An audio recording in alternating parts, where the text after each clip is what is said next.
Hi everyone, and welcome back for another episode of Round Robin, where we spin the wheel, chase the chaos, and see where the conversation lands. I'm your host, Tracy Preston, along with Christine Mulligan, Nina Mulligan, and of course, my husband, Todd Preston. Hey everyone. Hey everyone.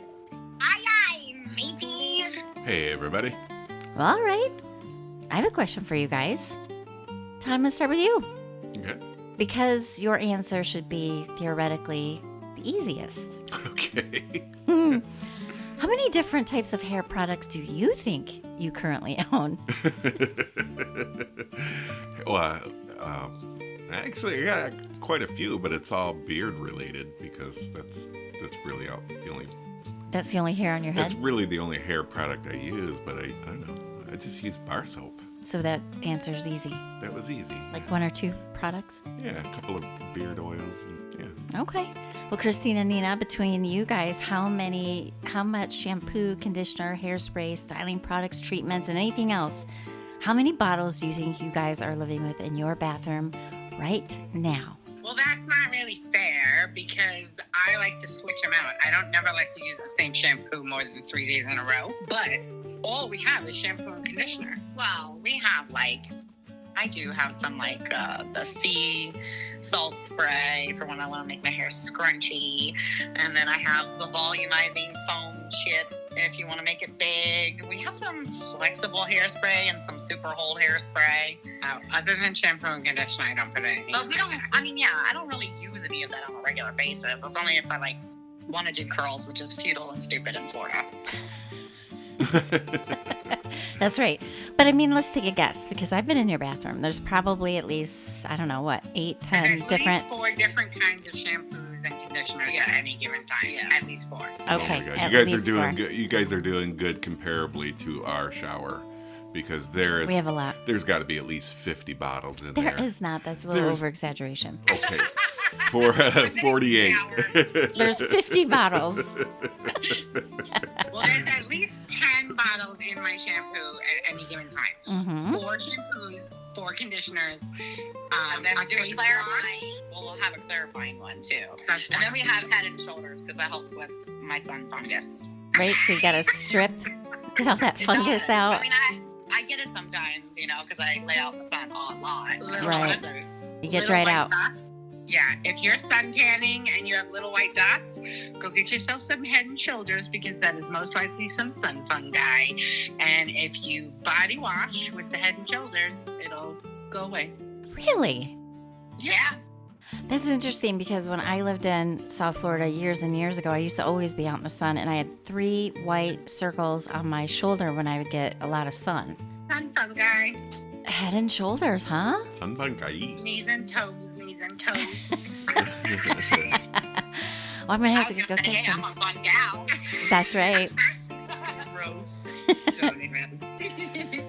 All right. Now, all of those products, right, our little collection that we bought, sometimes we use once or twice and they're like, no, don't like it. But yet that shit still sits in my shower. Yeah. I don't want to throw it away. It feels irresponsible. Right? Such a waste of money. I like to put it in the guest bathroom. We kind of do that though. We hold on to what if we want to use it again, So maybe I'll like it later. Yeah. Maybe we should just have a cabinet, like a revisiting cabinet. I like Nina's answer. Put that shit in the guest bathroom. Yep. Let them have it. Somebody's gonna like it eventually. That's right. And if you didn't bring any shampoo or conditioner, well, I guess you're using that one, aren't you? Yeah, beggars can't be choosers. That's right. That's right. But we've had good shit anyway, so our guests are pretty lucky. Yes, they are. I know. I always like staying at your house. I'm like, ooh, which am I going to use? Yeah, but I hate that though. And on the same token, because I'm a cheapskate, and I'm the same way. Like if I spend $15 on it, I'm using all of it. I'm putting water at the end. I'm swooshing it up. Yep. I'm dumping it on my head, every last drop, so it pains me when I end up hating those sorts of things. Yes, ditto. Now, shampoo as we know it is a relatively modern convenience. For most of human history, there was no brightly lit aisle filled with bottles promising volume, moisture, curl definition, damage repair, color protection, scalp renewal, and hair so shiny that birds become confused by their own reflections. True story. But then again, as an ex-hairdresser and a nurse and somebody who does a lot of research on things that I do use, it's all bullshit anyway. Like 9 out of 10 of them do not do what the hell they say they do. And that is why I always have like a very clarifying shampoo, which is basically just soap. It's just, there's no fancy nothing. It's just a very drying out soap. And that's just to get all the residual from all the other shampoos and conditioners I use on my hair to get it off. That's right. It's all crap. Well, it's all crap. Well, now I understand that beard hair and head hair is different, but the products I use on my beard, they do what they're supposed to. That makes my beard soft, makes it shiny. So is it just a matter of... I think it's the type of hair. Yeah. Because it's coarse. Well, she'll tell us. The beard stuff that has oils in it that will coat your hair. That's because the beard stuff always has oils in it, and the oils are heavy for natural hair, so you can't always have natural hair being that shiny because oils will weigh it down and you just look like a wet rat. But for beards, because the hair is coarser and it has more bumps in each strand, the oil kind of gets into those strands and it's fine. And then you're washing your face with regular body soap. Do you know what I mean? So every time you're stripping all that crap out of your beard, and then you're putting it back in. So you're always clarifying it out and then just coating it again. Oh, that makes sense. Yeah. Shiny shit. But women's hair or anybody's hair, human hair on the top of your head, is not strong enough to be able to withhold oil like that and not lay flat on your scalp. And look like you're a grease ball. Exactly. Right. Well, I learned a lot with what we're going to talk about here, but I'm sure it's all going to make total sense to you, Christine. But let's just see if there's some things in here maybe you didn't know, or maybe you do know all of them. So people in history, they did clean and care for their hair. They used plants, roots, oils, clays, ashes, grains, combs, powders, and methods developed from whatever was available in their part of the world. So tonight, we're taking a trip around the globe to answer one deceptively simple question. What do people use before shampoo? Before anybody gets all worked up, we are not repeating our recent episode about what history smells like. So I'm not taking you there, Christine. Yeah, no, but it's still going to be stank ass. Because a lot of people used to use like talcum powders and stuff like that, and it usually actually really smelled bad. However, the talcum powder would absorb to the oils in the hair, and then it would eventually fluff off. But like just the thought of how they used to do that.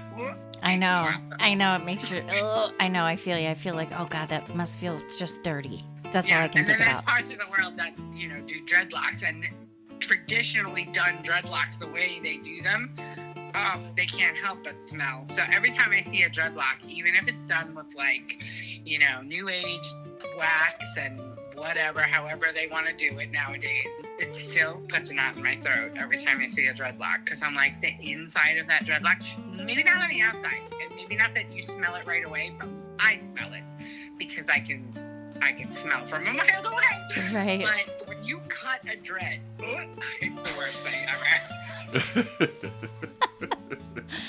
I think someone should keep tally on how many gags Christine gets on this episode. Yeah. We've got at least 3.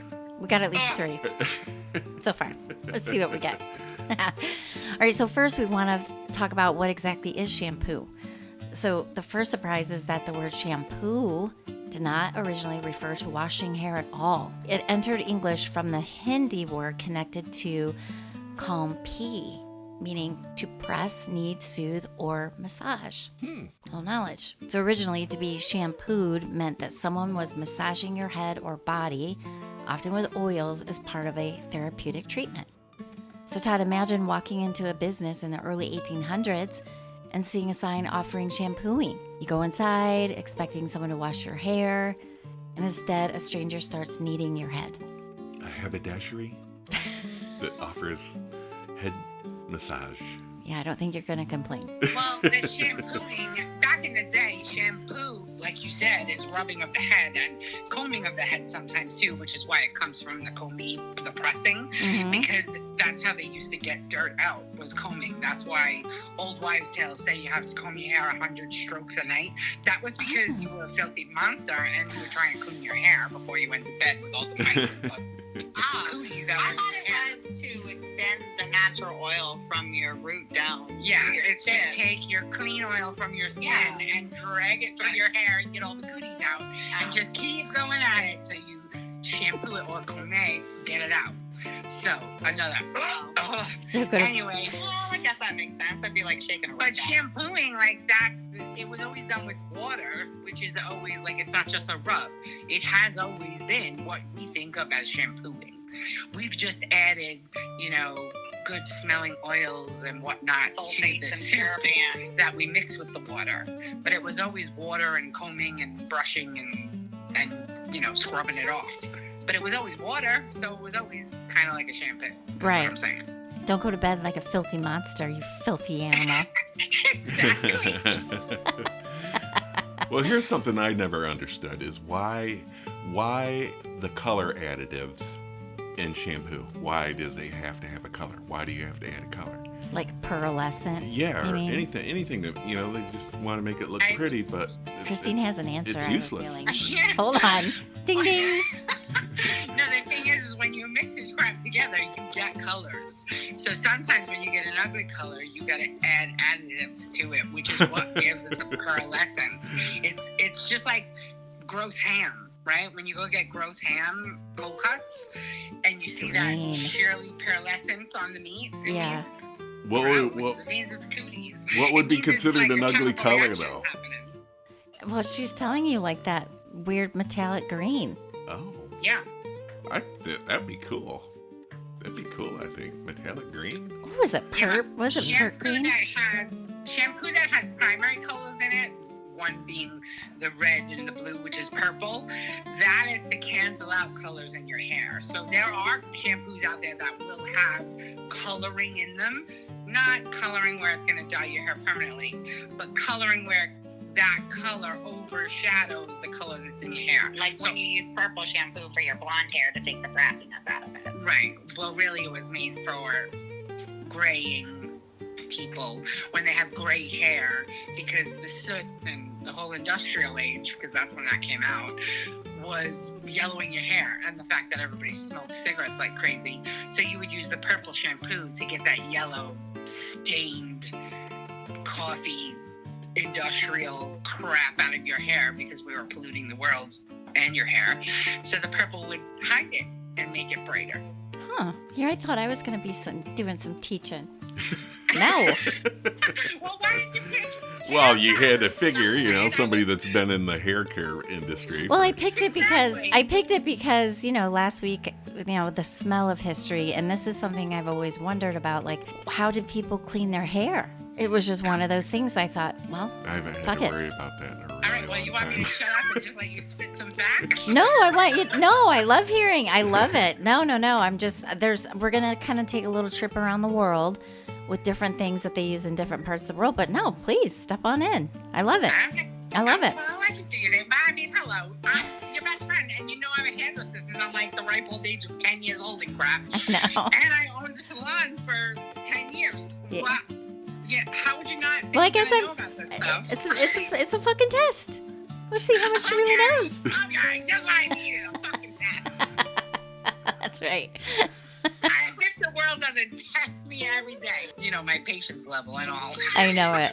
But this is fun testing. This is fun. All right, now in India, this is the perfect place to begin because traditional hair care practices existed long before the modern commercial shampoo. Now, people cleanse their hair and scalp with plant ingredients that naturally contain compounds called saponins. And saponins create foam when agitated in water. Now, they don't behave exactly like modern day detergent, but they can often help loosen oil and dirt. And one common ingredient was retha, also known as soapberry or soap nut. So this also takes me to another thing, like how do people discover this crap? I discovered it on the internet about 15 years ago, and I used it as my laundry detergent. I used to Really? put soap nuts into my laundry, and because I started to make all my own shampoos and all my own cleaning products because of chemicals and all the stuff that's in there. And I got on this like cool kick, and I came across soap nuts, and you put them in a little pouch, you throw them in, and you can use them up to like 4 or 5 times depending on the load size, and it cleans your clothes naturally. Yeah, and you guys have privilege problems because soap nuts, like you said, were invented way back in the dawn of time, and up until I want to say the 40s, everyone was using them to clean clothes and stuff like that because we didn't have laundry detergents before then. Right. So how big is a soap nut? It looks like have you ever seen a date? Yes. I would say probably about that size. And Maybe a little smaller, like bigger than an Chestnut. acorn. Chestnut, yeah. That's a good size. Interesting. Huh. Look at you, Nina. Should have known. I love soap nuts. The only nuts that are walking in this place. All right, well, here's another one. Shikakai. It's a plant whose pods were dry, ground, and used to cleanse the hair. No, I don't. Never think I heard of knew that. one. Okay. Amla or Indian gooseberry. Yeah. You've heard of that one? Okay. Raspberry. The thing about Indian hair that I can say is because they use so many, like everything they use on their hair is kind of like plant extracts. Well, henna is also natural, Mm-hmm. but when you use henna on your hair and then you try to use anything else on your hair, you will go bald. Yeah. It's like permanently in your shaft. Yeah. Yeah. Oh, man. Don't ever use henna on your hair, ladies. That's why I have No, the thing is if you use it, you got to make sure you don't use anything else. Yeah. Like, don't try to be, naturalistic and use henna semi-permanent dyes or anything, and then think you're going to use a box dye from the food store because you will go bald. I don't think they will can burn your even hair put right it off. on top of the box dye. If Yeah. you have the dye in your hair already. Yeah, no, it doesn't react well. Oh, that's frightening. Good info. All right. Well, across Indigenous North America, the Native American method, they would use yucca. Oh, the plant Oh, yucca. but that was just to Yucca wax roots. it. Yeah. It was an accident? That was to wax it. That was to like calm it down and make it soft and silky. But really all that did was add wax to it, right? No, it says that now in some traditions, they even use portions of the leaves along with the roots. They can be peeled, crushed, and mixed with water because yucca contains saponins, which produces real suds. You can't kill a yucca. You cannot kill a yucca plant, man. They are hard to kill, and I love them. They're pretty plants, especially when they're flowering. But man, do they get huge, I've never. and they look like I love shit the way when you they're. guys call it yucca. Is it yucca? Is it? It's yucca. Fuck I off. like to call it yucca. 'cause If it's it got does no, see, it's Because got it's yucca. it's got 2 C's. It's got 2 C's in it. So that to me makes it sound like. So you're saying yucca. vowel, consonant, consonant does not equal along. But that being said, not everything follows the rules. That's true. Because I have heard it both ways. I have heard other people call it yucca, but every time I hear it, it makes me giggle a little bit. Because why would anybody want to eat anything that you call a yucca? Right, right. And that's the thing, like Pueblo people use yucca. See, it's stuck in my It's brain not now. Pueblo. It's Pueblo. Pueblo. Just fucking with you. All right. Now they use it as both soap and hair cleanser. I mean, what valuable item is this? You can eat it. You can make fiber out of it, rope, baskets, sandals, sewing materials, and shampoo your hair. We need to grow some yucca. No, I don't want it. I don't want it. They're invasive. All right. All right, National Park Service histories also document soapweed yucca, now I'm really fucking it up. I'm going to stick with yucca because that's what's in my brain. Use among people including Upsalaga, Arapaho, Cheyenne, and Lakota. Now, some traditions associated the cleanser with maintaining healthy hair, preventing graying, and reducing hair loss. I wouldn't think that the native people would ever worry about going gray, though. I mean, Maybe that's why they never did. well, I'm just saying. I don't know. It just seems like it would be something that they would be not really concerned about. Anyway, I don't think know. I think people with gray hair look fine. I don't. You know, I love gray hair. yeah. It's And I think lovely. you guys might be right anyway, because I just looked it up, and there are people that pronounce it yucca. Yeah, So maybe you're right. I don't know. It's a mental thing for me. I get it. But like I said, I've heard people say it both ways. It may depend on where you're from. Right. The pronunciation. You say tomato, I say tomato. That's right. Nobody, Woohoo! who says tomato though? Not me. English Nobody. people, that's a tomato. Pass plays with the Grey Poupon. Yeah. That's right. So ancient Egyptian hair care was complicated because it depended on social position, period, occupation, personal fashion, and whether someone wore their natural hair or a wig. Now, men and women could wear wigs, particularly for formal presentation and among wealthier members of society. Natural hair could also be braided, curled, dressed, shaved, or cut short. And wearing a wig did not necessarily mean someone was hiding dirty hair. Wigs were fashion objects, status symbols, and practical items that could be maintained separately from the scalp. Now, Egyptians, going back to what you were talking about, Christine, they used combs and hairpins and oils, and that played an important role in their grooming. The oils helped condition the hair and skin in hot, dry climate and could make hair easier to arrange. So, kind of what Nina's doing too, because she's always out in the sun. Mm-hmm. Yeah. Now, Nina, would you rather wash and style your own hair every morning or keep several elaborate wigs on stands and rotate them according to the occasion? Oh my God, I would definitely want wigs.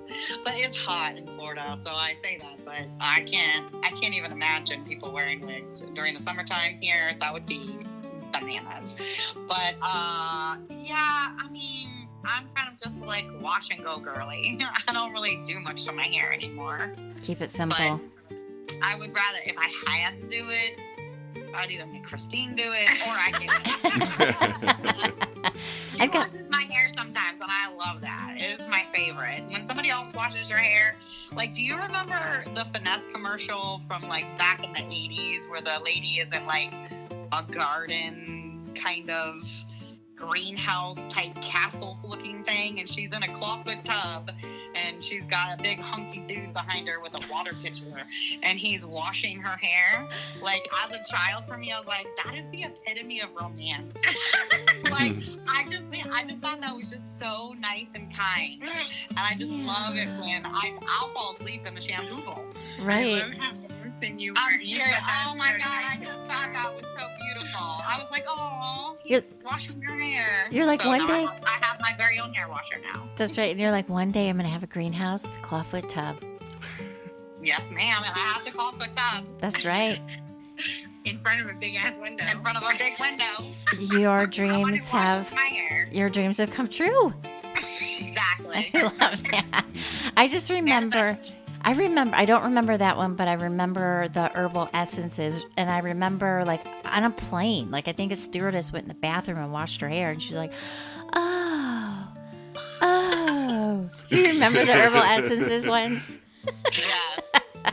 I remember, now this isn't really shampoo, but it's Calgon. You remember the commercial? Calgon, take me away. Of course. And I always used to think, my mom needs some Calgon right now.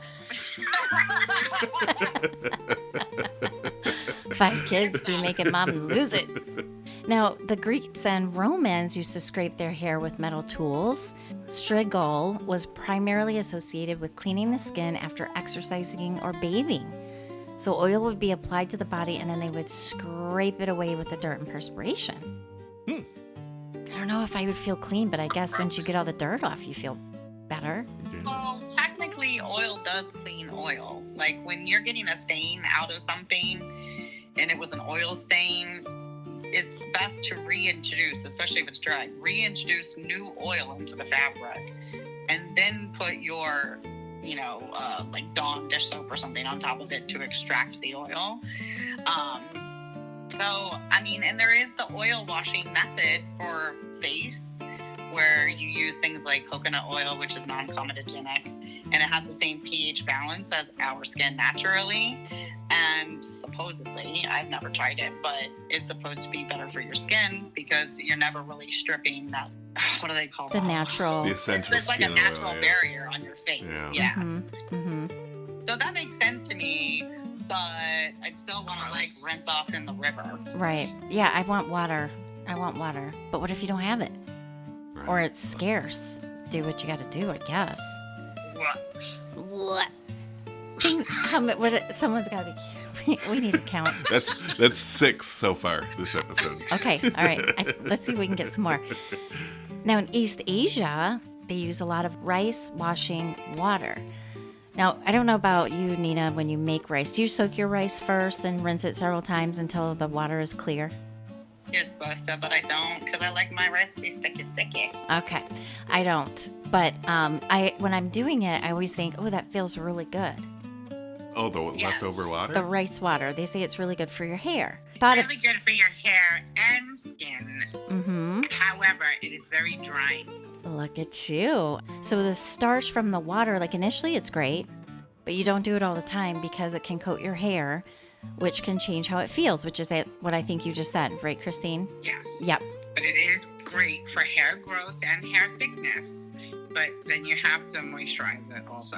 And you have to rinse real thoroughly. Get it all out. Mm-hmm. Okay. Now in Japan, they use something called camellia, and then they also use something called tsubaki. They're both oils. Their hair is very flyaway. They have a lot of hair, but their individual hair strands are light. Even if they're thick, thicker than average, which usually they're thin, they're light. They defy gravity. So they will probably use a lot of oils in their hair to weigh it down so it's not so puffy. Otherwise, they'd all look like trolls. Well, I think that's really like the mystery and the trick to shampoo and conditioner in the first place is that not everything is meant for every kind of hair. Yeah. You know, there are different types of hair. There's different kinds of thickness, coarseness, a different amount of oil. Mhm. And that changes every 7 years for a woman, regardless of your ethnicity. So your hormones are going to play a huge part in how your hair, like I used to have twice as much hair as I do now, Same. you know, Mm-hmm. and my hair used to be curly. Now I can't get it to hold a curl for the save my life. Right. Not curly, but, like A little more that wavy. little kind of wavy body wave where if I did put a curler in it, it would last till the next day. You know what I mean? Right. So I think if you use a lot of those different kinds of like all this new stuff that they're saying, it's like you almost have to have clarifying shampoo because if you don't, you're just clogging your pores, and that's why everybody's going bald. See, that's what happened to me. Okay. Any reason to go bald? That's what happened. All of it happened. Now, and then, so I think this is also a good thing to bring up. So I definitely want to tap into Christine's knowledge here because that's the thing, right? When people start thinning their hair, so it's basically from clogged pores on your scalp. Is that what the problem is? And then what happens? Your hair follicles like give up? Yes. Basically, you snuff them out. Everything needs oxygen to grow, right? Right. So Well, if you have a hair follicle and you've snuffed it out and it can't breathe and it can't communicate with the cells around it efficiently, then it's going to cease to grow. Yeah. Well, how And it's come, just how come I'm bald then? Because my head's getting plenty of oxygen. Your How come it's- follicles aren't. How come it's not growing back? but that's the thing is like once the follicle dies, it's dead. Yeah. It never comes back to life. Oh God, that's That's why we frightening. have such a thing as hair plugs. Because once a hair follicle dies, and snuffing it out the way I'm saying snuffing it out, so we don't go too deep into the process of it actually. Snuffing it out is over time, skin cells compacting amongst themselves, as well as products that we use. All of that, they're all contributing factors. However, hormones are also a contributing factor. Genetics and heredity is obviously a contributing factor. And environmental. And environmental as well. So all of those things. So I'm not going to say that I know exactly what causes hair to stop growing because, hello, they have $1 billion industry trying to figure that out because they're trying to stop it because everybody doesn't want to lose their hair. However, in real layman sense, if you clog up your pores, if you use the same products over on your hair all the time and you never clarify them off, and you don't keep your hormones balanced, and you're fortunate enough to have good genes, these are the ways you can keep your hair. Gotcha. Now, in West Africa, they use locally available plant materials, ashes, and oils. The ashes threw me off for a minute. Well, there's a lot of shampoos and soaps that contain charcoal. So that kind of makes sense, you know. Right. Yeah, and ash is actually just like everything else. It's like an abrasive. It's like what's the word I'm searching for? Like An exfoliant. Ash is an you exfoliant. could exchange that for baking soda Yeah. Oh. if you wanted to do like a deep, scalp cleanse. Do you make it like a paste, or you just kind of put it in, like, do you know what I'm saying? Like, Tell anybody to make a scalp cleanse out of baking soda. That's Why? insane. That's no bueno. Why? Because that's abrasive. It's like you're shaving the baby hairs. oh no, then they All the get regrowth more you bald. scrape up. Yeah. Yeah. Disclaimer. Don't do that. That's what Disclaimer. happened to me. Don't ever do that. Don't ever do that, Don't ever everybody. do that. Disclaimer. Don't ever. I use it on my skin all the time. On your skin, yeah, but not So on why your does the skin scalp. on my scalp be any different? Because your Literally hair, attached to my forehead. your hair replaces itself every 3 days, and you have little baby hairs Well, I'm not every saying day. do Little it baby every hairs. day. Yeah, but even if you do it once, you're killing all of those baby hairs. It's like killing a whole generation of hair. Don't do it. Don't do it. Okie dokie. Now you I've can done put it it on your skin though if you have a sunburn. Okay. It doesn't kill your hair. I'm saying it's too abrasive. You essentially abrase off all of your little baby hair. Like, take your fingers right now, and you can feel like little hairs, like just lightly try to touch your scalp, and then like move your fingers around. You should feel little baby hairs. Like, I feel like little stubbles. Those are all the new hair growth. Oh, that's weird. I can feel it. I don't. Exactly. I don't feel any baby hairs. Those are Well, the don't big, do it on the very top. Todd's not gonna feel it. Todd's the anomaly. Todd, you got no baby hair left. Oh, fine, don't do it. I've done it before and it worked just fine, but whatever. Yeah, you probably felt really fresh and clean. You felt the breeze because all your baby hairs are gone. Well, I had extreme buildup in my hair from hairspray. Baby So, hair yeah. buildup. Oh, well, that's different. You were getting stuff off. But What did I just say? I'm just saying, As but a for someone... detox, if you use a No. crap ton of products and you have gunk and shit in your scalp, No, use salicylic acid. Do not use an abrasive on your hair. Don't do it, okay? Okay. Moving on. Oh my God. Well, they also call it African black soap, which is kind of like what you were talking about, Oh, Todd. yeah, that's really good for your hair. Mm-hmm. Now, there's not one single standardized recipe for it, so different communities developed variations using ingredients such as plantain skins, cocoa pods, palm materials, shea butter, palm kernel oil, or coconut oil. I'm down for that. Yeah, that doesn't sound too bad. Yeah, so Yeah, it's really good for moisturizing your hair and helping it to grow longer, quicker. However, for critically Caucasian people, it will weigh their hair down. Right. but you can use it on your body and your skin. Yeah, It's amazing. so that stuff. Yeah. How do you guys know about it? Where'd you get it? In the grocery store. grocery store, you can buy black soap. Really? Yeah, I used to always have it around, but we haven't bought it in a while. Yeah. They make a good bar soap. I think it's the Shea Butter Company or something like that. You can get it at Walgreens. They have all different kinds, but African black soap is one of them. Oh, That's Tracy's right. taking notes.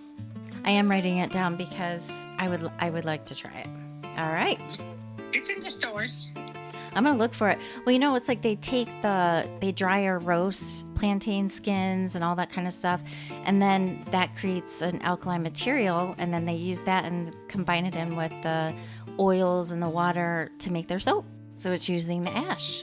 See, there we So go. the whole ash thing is new to me. Yeah. I didn't know about that. Well, I think ash and charcoal are kind of the same thing, right? It's got the carbon in it. Well, the charcoal, yeah.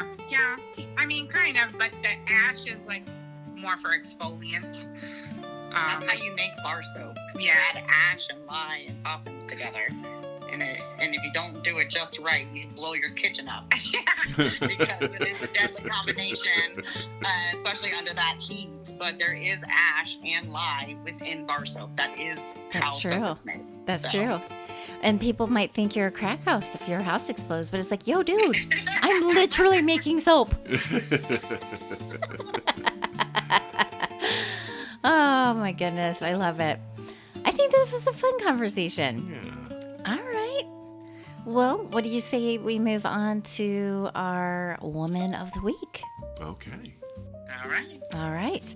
So tonight's Woman of the Week is a woman whose work transformed hair care into something much larger than beauty. It became business ownership, education, employment, independence, philanthropy, and power. Her name was Madam C.J. Walker. That's cool. Starting with Madam. Yeah, That really suggests power. that's right power. there. Yeah. She was born Sarah Breedlove, that's also a cool name, on December 23rd, 1867, near Delta, Louisiana. Her parents, Owen and Minerva Breedlove, had been enslaved, and Sarah was the first of their children born into freedom. But freedom did not mean security. Sarah was orphaned at approximately 7 years old. She later described having little formal education, and by her teenage years, she was working and attempting to build a life under extraordinary, difficult circumstances. She married young and became a mother to her daughter Lelia, later known as A. Lelia Walker. After her first husband died, Sarah moved to St. Louis, where several of her brothers worked as barbers. She earned a living as a laundress, reportedly making approximately $1.50 per day. And that's not easy work. Now, before she built a national company, Sarah spent years washing other people's clothes by hand. She lived during a time when Black women faced severe restrictions in education, employment, housing, business, and basic civil rights. She also experienced scalp and hair problems common among many women of the era. Limited access to indoor plumbing, harsh soaps, illness, nutrition, and demanding working conditions can all affect scalp health. So Sarah began learning about hair care products and eventually worked as a sales agent for Annie Turnbow Malone, another pioneering Black beauty entrepreneur. Now that part of the history matters. Madam Walker did not emerge in isolation. She did not single-handedly invent Black hair care. She entered an industry in which other Black women, including Annie Malone, were already building products, businesses, and training systems. Sarah eventually developed and marketed her own line. After marrying Charles Joseph Walker, she adopted the professional name Madam C.J. Walker. She sold products directly to Black women, demonstrated how to use them, and built trust by understanding the customers she served. Her system emphasized regular washing, scalp care, grooming, and the use of specialized products. But the most revolutionary part of her company may have been the opportunity it created for other women. Walker recruited and trained a national network of sales agents, primarily Black women. And these women did more than sell jars and bottles. They learned sales, bookkeeping, personal presentation, customer service, and business management. Some opened salons or operated businesses from their homes. At a time when employment opportunities for Black women were severely restricted, becoming a Walker agent could offer a path toward financial independence. By 1910, Walker moved her company's headquarters to Indianapolis, where she established a factory, salon, training school, and business offices. 1910! 1910. That's a big deal. She was a mover and shaker. Now, Walker donated to educational institutions, Black organizations, charitable causes, and civil rights campaigns. She supported anti-lynching efforts and encouraged her agents to become leaders and philanthropists in their own communities. I love all of that. Her life is often summarized with the phrase, first female self-made millionaire in America. It's pretty amazing. Yeah. Now, that description captures her financial achievement, but not the full scale of her legacy. She did not simply become wealthy by selling hair products. She built a system through which thousands of Black women could earn money, develop professional identities, create businesses, and see themselves as economic leaders. Madam C.J. Walker died on May 25th, 1919, at only 51 years old. But the company, the women she trained, the institutions she supported, and the examples she created continued beyond her lifetime. Her story is about hair, but it is also about recognizing a need that established businesses ignored. It is about developing a product for people who were underserved. It is about creating your own opportunity when society refuses to offer one. And then, most importantly, it is about opening that opportunity to others. Madam C.J. Walker did not merely build a beauty empire, she helped women build lives. And that is why Madam C.J. Walker is our Round Robin Woman of the Week. What an amazing woman! I love Wow. that. I did a paper on C.J. Walker when I was a kid, and also they did a documentary about her in the 80s sometimes. I want to say it's called $2 and a Dream, because that's what she started with, or whatever. But she was richer than Oprah is comparatively to the times. Yeah, think Well, about listen, it. It's insane. This story, if it was modern, if she was around today doing this, how amazing that is. Musk level. She's killing it in the early 1900s. Yep. Insane. And giving back to the community, helping the ladies, That's cool. teaching Yeah. them. I love it. What an amazing woman. We need more of her. Yeah, she's actually a very poignant person in my life, but she never came out of the closet either. Aww. So, what else? No, that was excellent. I love that. Well, thank you. All right, now that we've gone over our Woman of the Week, let's move right on into our Round Robin recommendations. And before we do, here's our scale. We call it the Round Robin Spin Scale. 1, spin, only if you're bored.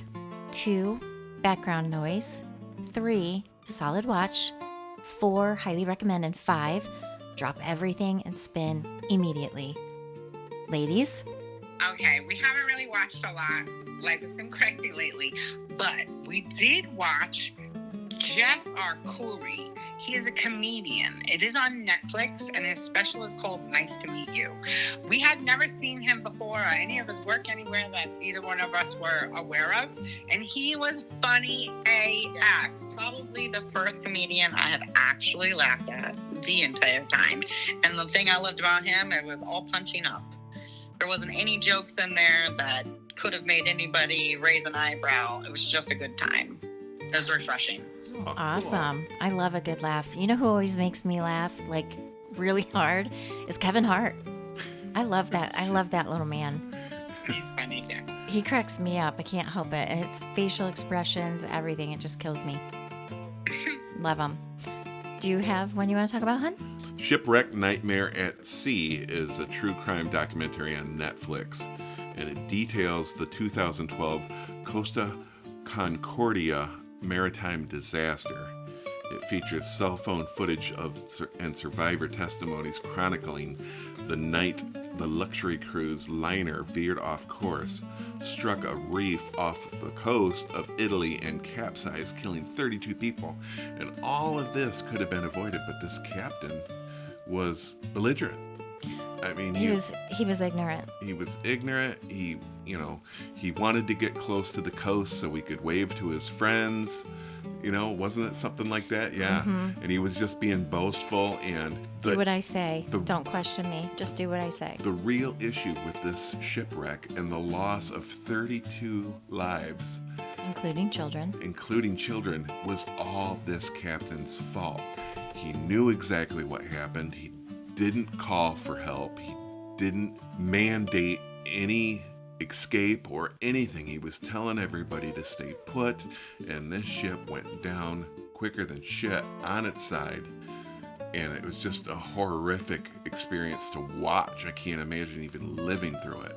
And the crazy thing is that so many people that were getting on the ship and, doing the whole Titanic pose with their lovers and all that kind of stuff, they're like, oh, it's like the Titanic, da-da-da. And then they're like, oh my God, this is like the Titanic. Yeah. Because literally there were no announcements.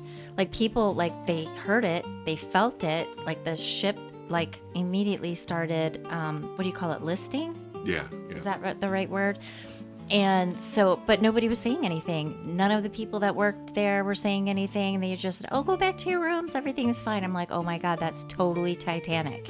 Yeah. And then there was a dancer on the ship. She'd been working on the ship for years, and she was like, what is going on? And they're like, you are going to go back over to, I don't know, I'll just say ballroom 3, and you are going to put on a show for these people. And she's like, I'm not doing that. I'm getting off the ship. And she's like, I quit.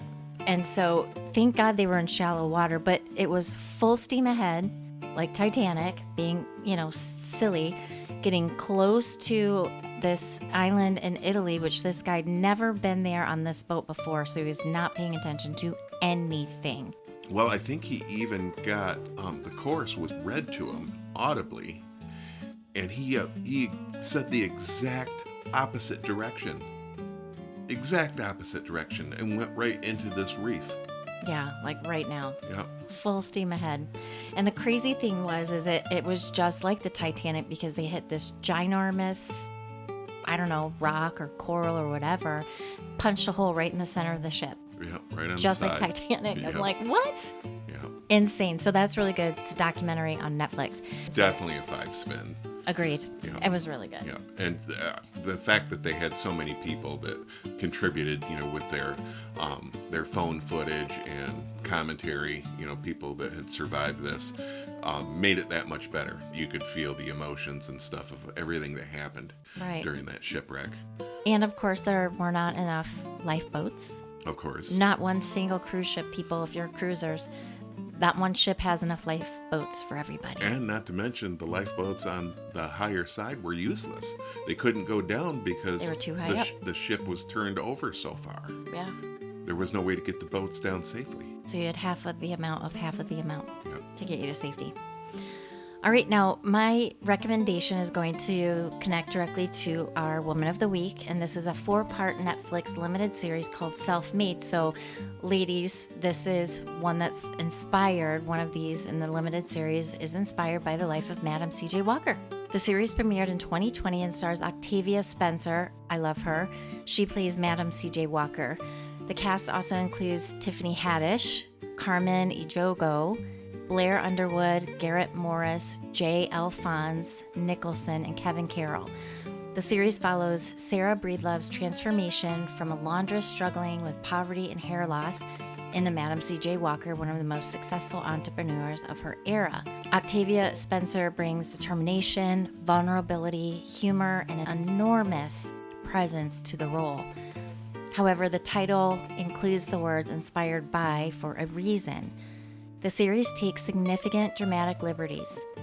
Some characters, rivalries, events, and timelines were altered or invented for television. It should not be treated as a documentary or fully accurate biography. So, Christine, the one that you watched, that was a biography? No, it's a documentary in the 80s. But yes, I did see Self-Made as well. I forgot about that when you were talking about it. And that is a great TV show. I liked it as well. Okay. So again, the series is based on the biography On Her Own Ground, written by Walker's great-great-granddaughter, Alelia Bundles. That might be a good book to get. So our recommendation is not watch the series and assume every scene happened exactly as shown. Our recommendation is, or my recommendation is, watch it. Enjoy the performances and then learn more about the real woman behind the dramatization. And I'm going to give it a 5. Watch it. All right, everyone. Well, that's our show for tonight. Thank you so much for listening. As always, we appreciate you. Please go ahead and smash all them buttons. Give us all them stars. Like it and follow us on whatever thingy you listen to our podcast on. whatever thingy you listen on, you better smash it. Smash it. Hit all the buttons. That's right. So thanks, everyone, and we will see you guys all back on Friday for F-Bomb. Have a great week, everyone. Bye. See you later, alligator. See you later, penguin. See you later, penguin.